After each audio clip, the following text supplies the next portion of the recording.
Good evening. Wow, that's loud. I don't want to blow anybody's eardrums out. Are we okay? Yeah? Okay, it sounded really loud to me, so. Okay. Welcome to STEAM Café. My name is Angela Metler. I'm an administrative assistant in the president's office at South Dakota Mines. STEAM Café is a partnership with Hay Camp Brewing and South Dakota Public Broadcasting. So we thank them for their support. We thank you for your support as well.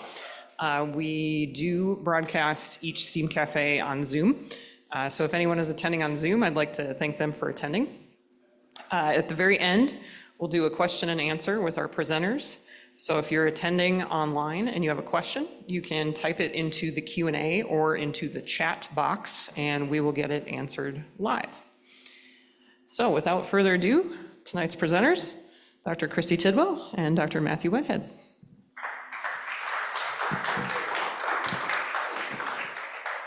Hello, thank you all for coming. It is National Poetry Month, so we are here to talk a little bit about poetry and science and how they intersect with each other.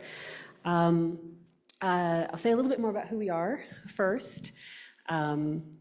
We both are members of the Humanities, Arts, and Social Sciences Department at South Dakota Mines, and we work with the Science, Technology, and Society degree as well. So we spend a lot of time thinking about creativity and the kinds of projects we can ask our students to do in classes, as well as the ways that creative thought and creative activity are not just for our classes. They're things that extend into their science and engineering classes as well. So what we're thinking about today, with that in mind, is what does poetry have to do with science? How do these two fields that often seem really separate from each other have to do with each other? How do they connect? And I'm going to talk briefly here at the beginning about some of the connections that we can make between them in terms of content and in terms of process. Give a few examples, talk a little bit about poetry generally, and then we're going to do an activity. You've seen on your tables lots of sheets of paper, some writing materials. We'll tell you what we're doing with that later. For now, just know that that's coming. So one thing I would say to start off with is I do teach poetry in my English classes periodically, and it is the kind of thing I teach that most freaks out the students, right? They're nervous about it. They think they don't know what to do with it. They think it's going to be too hard for them or mysterious. And just in case any of you feel the same way, I wanted to start with a little bit of ways to think about poetry differently than that, right? So some poetry is dense and difficult, intentionally so. They're trying to pack a lot into a little bit of space. But there's a lot of poetry that is very approachable, that invites readers to connect with it, and that reminds us that we can write poetry too. So I want to start with an example. This is a poem by Billy Collins, who was the Poet Laureate of the US for a while ago. And I'll just read this one quickly. He writes, "I ask them to take a poem and hold it up to the light like a color slide, or press an ear against its hive. I say, drop a mouse into a poem and watch him probe his way out, or walk inside the poem's room and feel the walls for a light switch. I want them to water ski across the surface of a poem, waving at the author's name on the shore. But all they want to do is tie the poem to a chair with rope and torture a confession out of it. They begin beating it with a hose to find out what it really means." So I love this poem as an introduction to poetry, both because it is an accessible poem. It makes sense, it's pretty straightforward, it's easy, but also because it uses poetic techniques like vivid imagery, right, that gives us new ways of thinking about what a poem even is. It also reminds us in its content that poetry is something to experience, not something to solve, that it's something for everybody, not something just for experts and authorities. So with that in mind, we can start thinking about poetry and science a little bit more specifically. So one way that poetry and science intersect is simply in content. There's a lot of poetry about science. So I'll go through a couple of examples of this to illustrate kind of how different poets talk about science and to show off a couple of techniques, and then we'll move past that pretty quickly. So the first example here is Gregory C. Johnson's climate change haikus from 2013. there's a whole series of these, and they're really cool, because what he's doing is taking one of the climate reports from that year and distilling core ideas into haiku. So it's 5 syllables, 7 syllables, 5 syllables. And haiku are traditionally about nature topics, so this is fitting. And the language here, I think, is a great example of how poetry can address scientific topics by using really clear and simple language. So the emphasis in the second one in particular, burning fuel, farming, trap heat, and sour the oceans beyond human ken. Like, it's not hard to understand, but it has some vivid language, right? That use of the word sour, for instance, is something that you wouldn't necessarily see in a scientific report, right? It's evocative, but it's very clear. And the beyond human ken also gets us thinking about the bigger picture. This poem by Albert Goldbarth, The Sciences Sing a Lullaby. I'm not gonna read the whole thing, I'm just gonna have it here for illustration. But I like this one as an illustration of techniques like personification. So what if each science spoke to you, right? What would it say? Gives us a way to think about science as a little bit more human and approachable, and as something that tells a story, right? Isn't just a list of facts. And then the third example here, Robert Kelly's Science, I will read and talk briefly about. So this poem says, science explains nothing, but holds all together as many things as it can count. Science is a basket, not a religion, he said. A cat as big as a cat, the moon the size of the moon. Science is the same as poetry, only it uses the wrong words.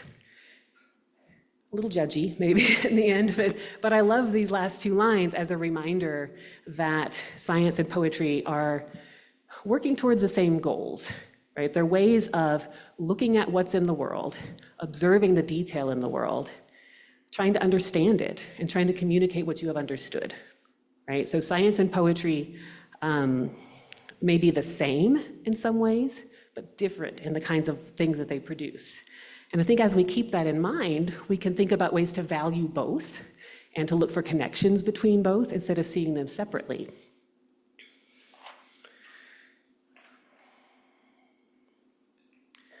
In addition to thinking about the content of poetry, we can also think of the role of creativity in science as another way that poetry and science intersect in process. So there's lots of research. I'm not going to cite any because I have so little time, but there is a ton of research about how important creativity as a broad concept is in scientific work and in engineering. We have, for instance, the art and engineering program at Mines, right? Matt's involved with, that does a lot of this kind of work, especially with hands-on kinds of projects. Poetry is a little bit more abstract, perhaps, but it's still looking at the same kinds of processes of looking and learning and communicating. And I think one way to think this through is to think about that process. So for instance, looking at the scientific method, which is probably somewhat familiar, right? Even if only from ages ago for some of us. So I've listed out the steps here as observing, asking questions and doing research, forming a hypothesis, testing with experiments, analyzing the data, reporting conclusions. And as I was thinking about this, I realized that a poetic process is very similar. We don't have any place where this is like written down, like where you go to poet school and you do it in exactly this order. But I think you can break it down in this sort of way, where you have an observation about something in the world. Something catches your eye, something gets your attention. You ask questions. What does this mean? What goes with it? What does it remind me of? What do other people say about it? You draw connections and brainstorm. What kinds of images help me explain this? What kind of language works for this? You draft, critique and revise, share, right? So the processes are strikingly similar to my mind. And historically, these have existed much more fully than I think we think of them doing now. So in, for instance, 19th century science writing, which is what all the examples are on your tables, each of those has on the back the author and the title and the date, if you didn't see that. Lots of these scientists were writing in ways that were poetic. Some of them wrote literal poetry. Humphrey Davy, chemist, was well known for his poetry. Erasmus Darwin was well known for his poetry. Charles Darwin loved poetry. And there are some people studying this, like Gregory Tate, a scholar from the University of St. Andrews. And he writes about how writing poetry was a way for them to do science kind of by other means. He says it allowed them to carry on their scientific investigations, providing them with a form of expression in which they could document their empirical study of nature and also speculate on its broader philosophical significance. I really love this idea that someone writing science, doing science, traveling around the world and looking at birds and bugs is also writing these things down in order to try to understand it. How do we make sense of the things that we're seeing and learning in forms that are widely varied?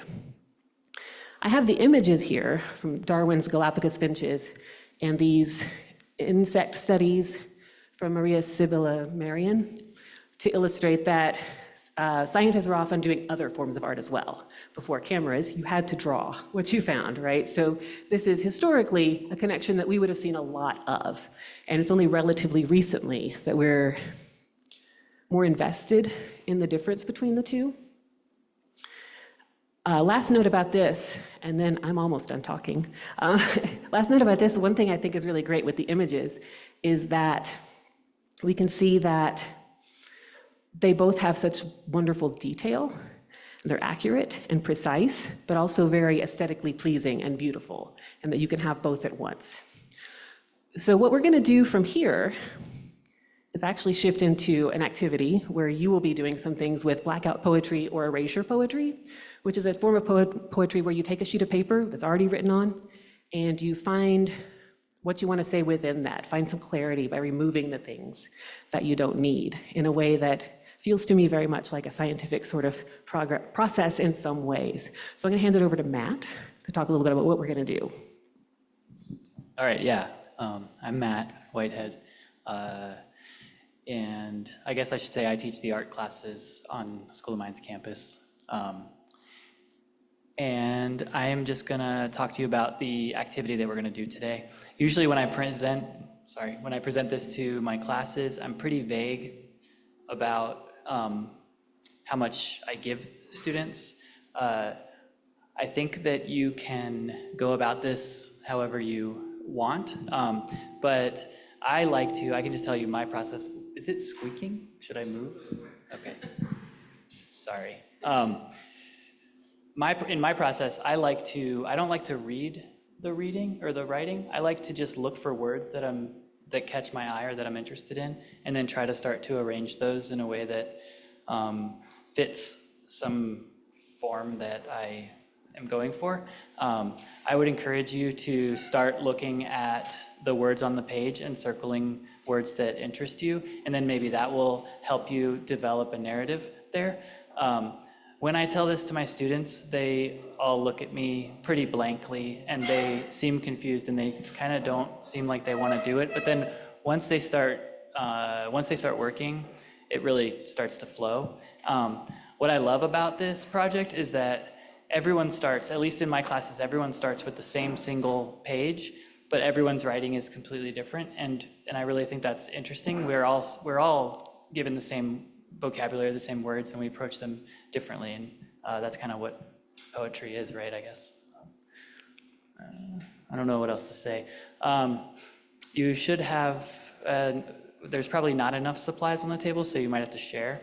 If you brought your own writing tools, that's great, thank you.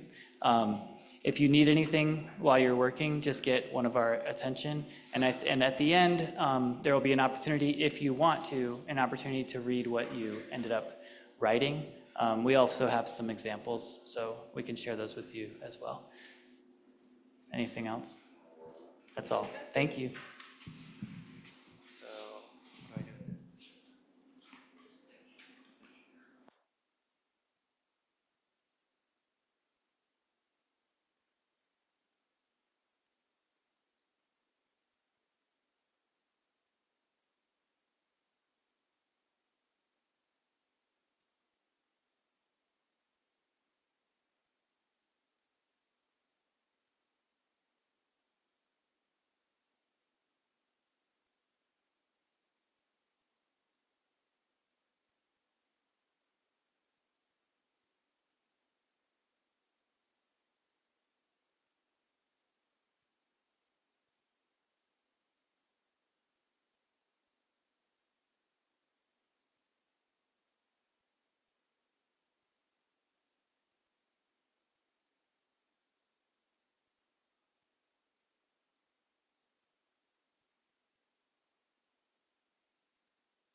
All right.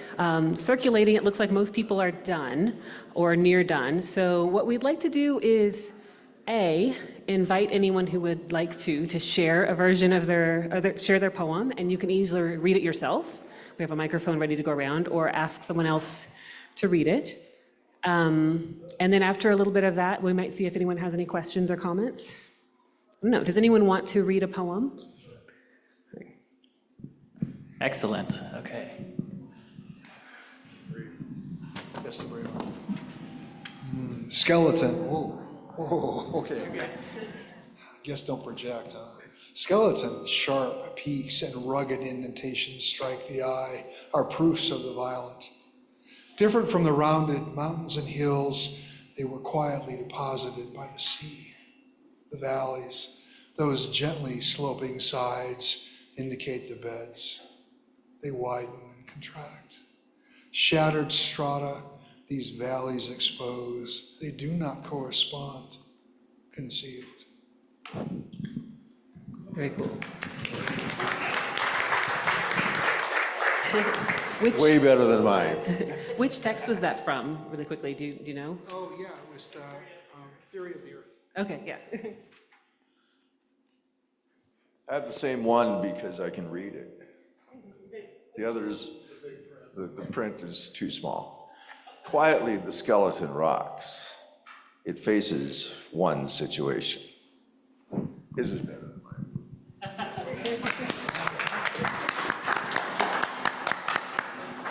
Nice. So I want to comment, first of all, thank you for starting us off. Also, with the same text, it's interesting how very different they were, right? And that they both included the skeleton, which seems to be an attention getter. Anyone else want to share?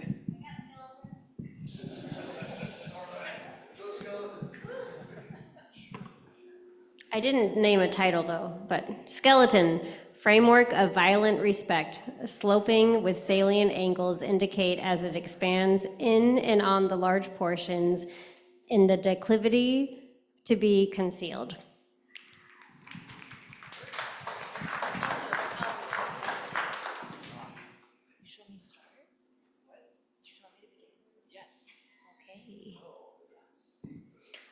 My poem is titled Earth. Earth, rugged indentations, great distance, rounded mountains, flat surfaces, salient, ancient streams, waters, here, there, everywhere.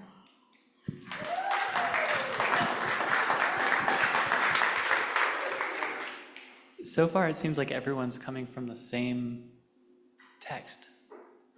Oh.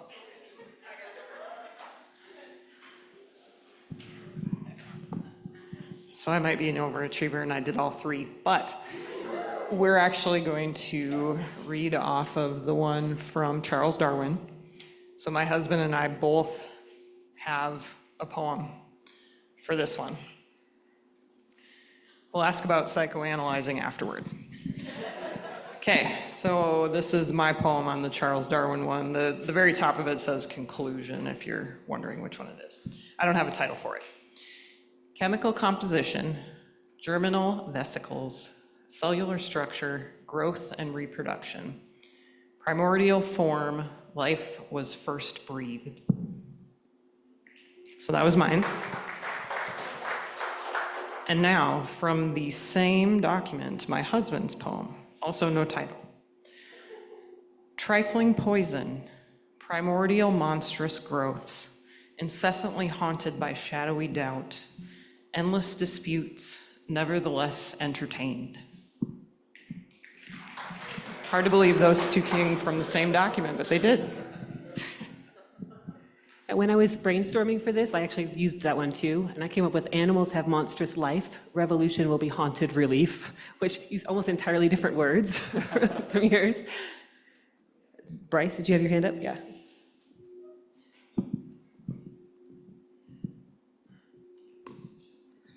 I had not thought to title this either, but I noticed I forgot to black out the word conclusion. Thus, I conclude that the title of this poem is Conclusion. I believe animals and plants. Step further, we see monstrous growths. We dimly pursue relief. Brambles, sufficiently constant, will become far more.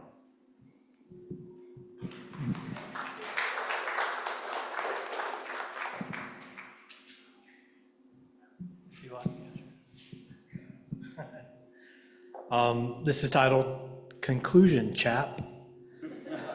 Members of the same class, I believe, would lead one step further to composition, reproduction, and poison breathed. Revolution will be incessantly haunted species, will decide definition more essential.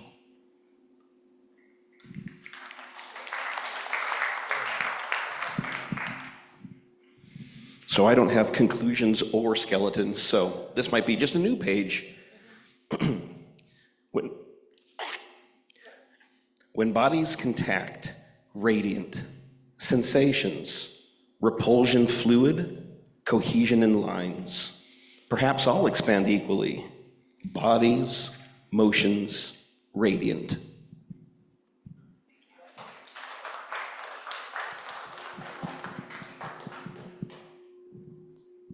Does anyone else have anything they really want to, it's not required. We had a lot of great ones already. Does anyone else have any you really want to share? Yeah? All right. Up here? Okay.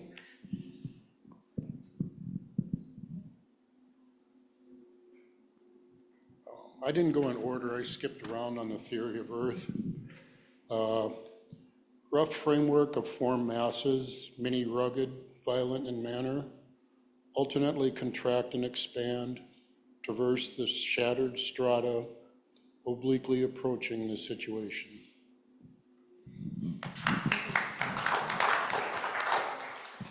And you said you kind of skipped around the page? Yeah.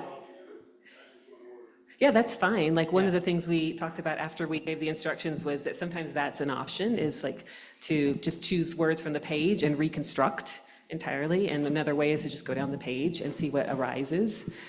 So that's cool that we then get multiple options.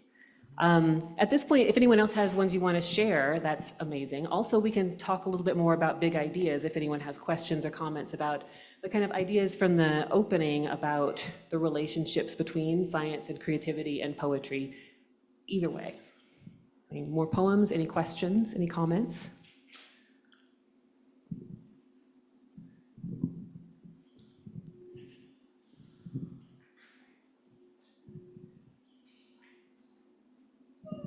So I teach humanities classes, but I don't do poetry, and poetry scares me.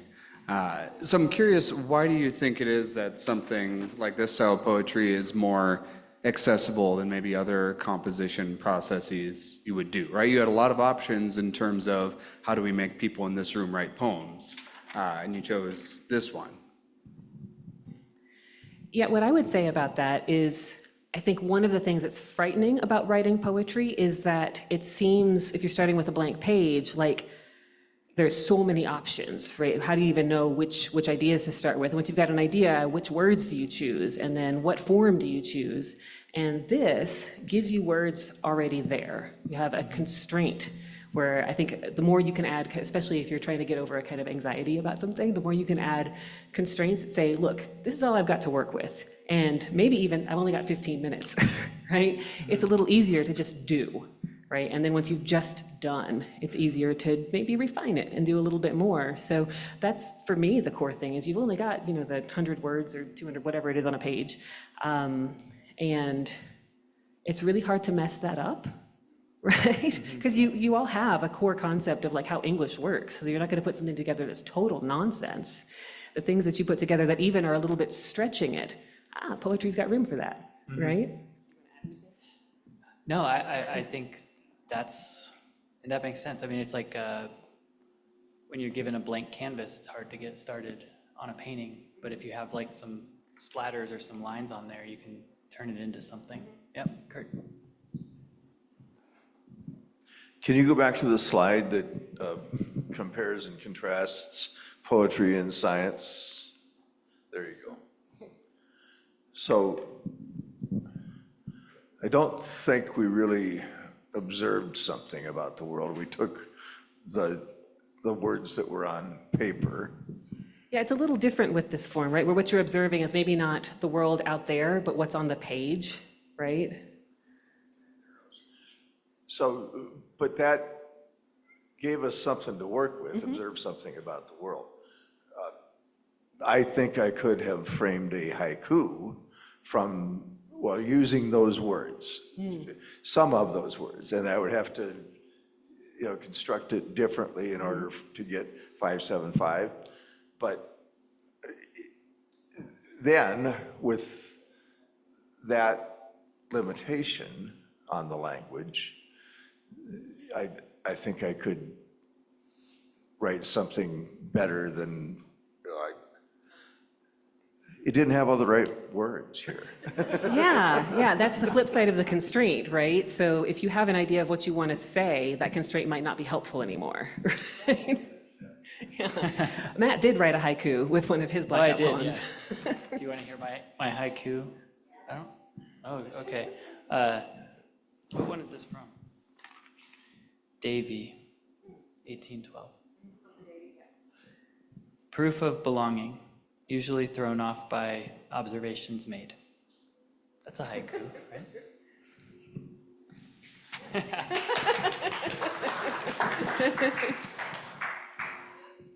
Yeah, does anyone else want to follow up on that? Have other comments or questions? Does anybody here a poet?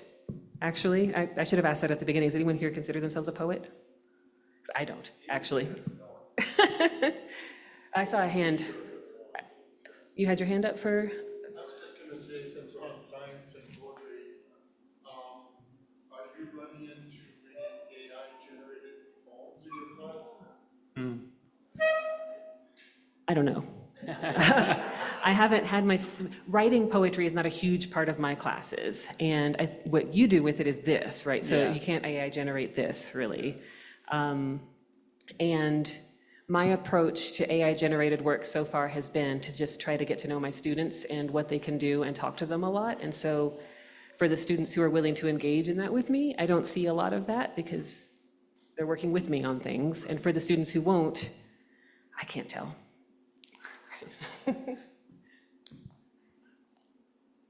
Any other thoughts or questions or poems to read? All right, awesome. If you are interested in doing more of this, we've got lots of extras. Feel free to take extra sheets home. If not, we will collect them and use them, right? Oh, yeah, another?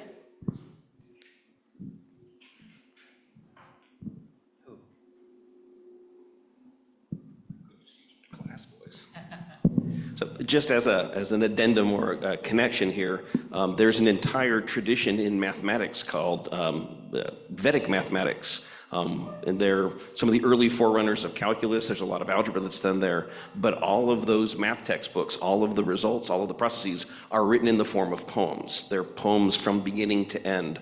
The most famous of these is an algebra textbook called the Levanti, which means the beloved. But it's an algebra book where every problem, every theorem, every statement, every process is poem. Yeah, and I think that's a really interesting example to add to thinking about how these kind of scientists like Darwin or Davy or whatever were writing poems.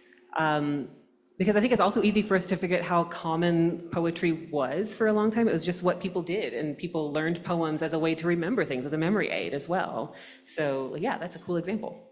Anything else? Open to more comments and questions. All right, thank you so much for coming. Yeah, thank you for participating.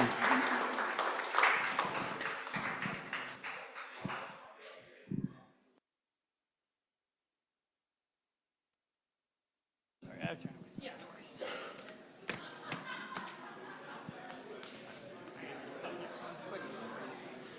Okay, before we totally close down, Steam Cafe is held every third Tuesday. So next month, the date is May 20th, 6 p.m. right here.